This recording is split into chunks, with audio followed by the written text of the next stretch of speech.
Happy Monday, church family. Happy Recap Monday. And our purpose for our Recap Monday is to kind of give us a refresher of what we heard on Sunday in hopes that we would make an impact for the week to come.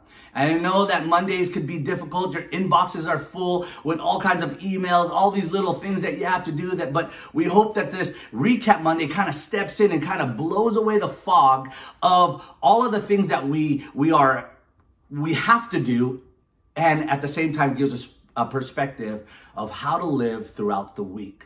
And just a reminder of our big idea yesterday was this: every aspect of our lives is a conduit for the work of God to be displayed.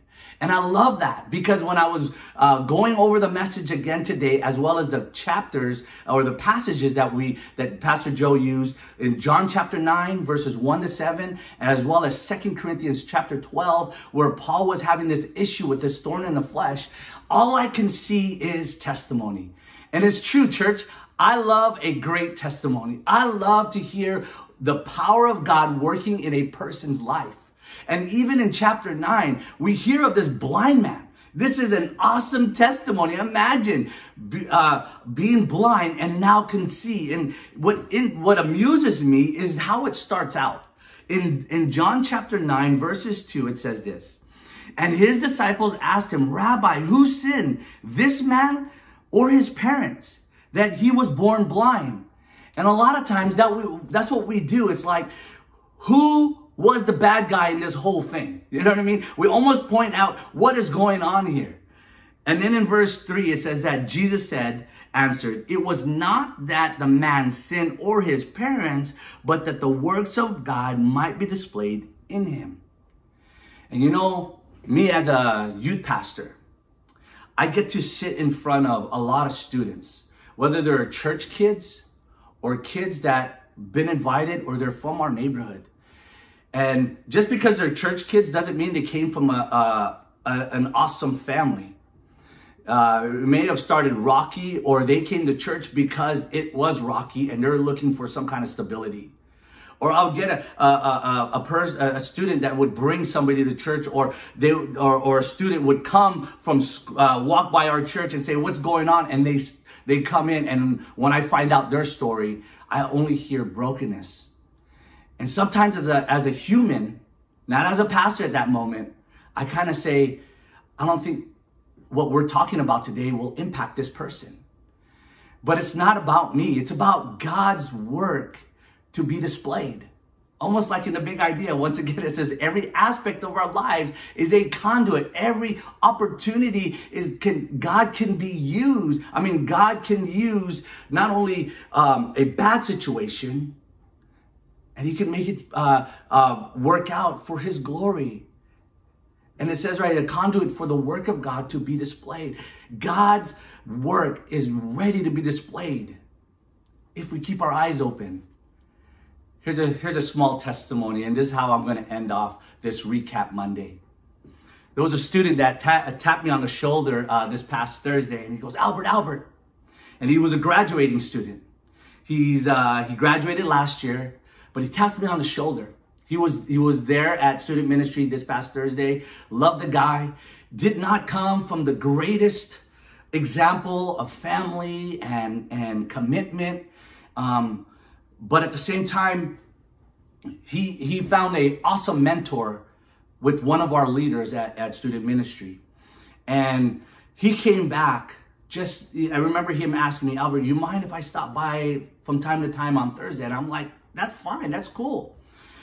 But this past Thursday, he taps me on the shoulder and he goes, "Hey, Albert, I was sitting with so-and-so in life group, and I was wondering," and we were talking, and we were wondering if I can just sit there and just observe, watch how he leads life group, in hopes that I would kind of get that passion and that desire to do what he does.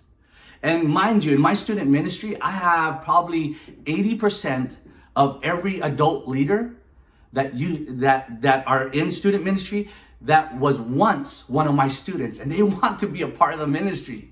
And we see another kid asking, "Albert, can I be a part of what God is doing in this ministry?"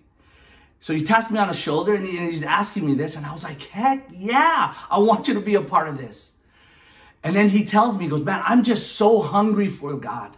I just want God to do just whatever he wants to do in my life. And I'm available in what he wants me to do. And that's why I want to be a part of and just watch and observe my spiritual mentor in this life group to lead his group. And I want to watch what he does so I can get that hunger for that as well. And I'm like, dude, I'm excited for that.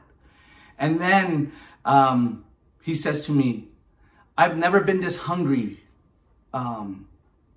ever in my life. And I said, yeah, you have. I said, I know when you first started coming here as a junior hire and then you moved to high school. I said, there was these moments while you were here. Yes, there was an aspect of social, you wanted to be socially connected with other people, right? And then after that, you got into high school and you wanted to hang out with your friends that are here. But at the same time, there was a reason why. There was these moments at the time that you've been in our student ministry that you heard God.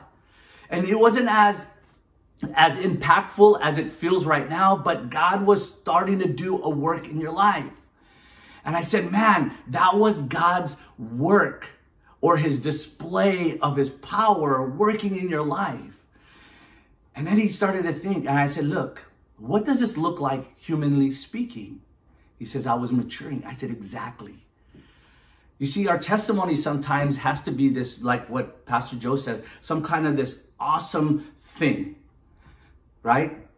But you see, what you and I don't see, humanly speaking, is what God is doing in the background, what God is doing behind the scenes of that one person.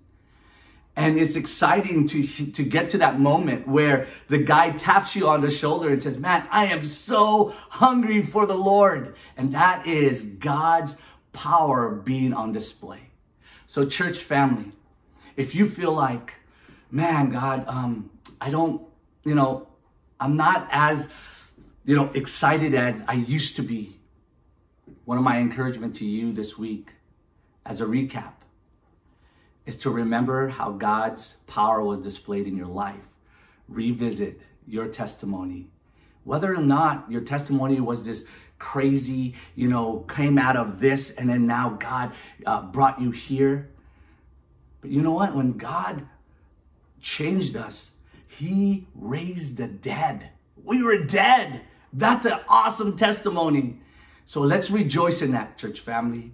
Let's live that out in such a way that we look at what we heard in the message and say, God, you're powerful and your work was displayed in my life.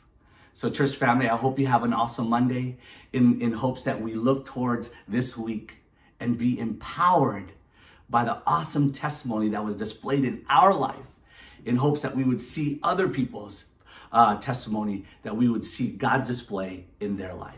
So have a great Monday, have a great week, and we hope to see you this Wednesday for Walk the Walk Wednesday.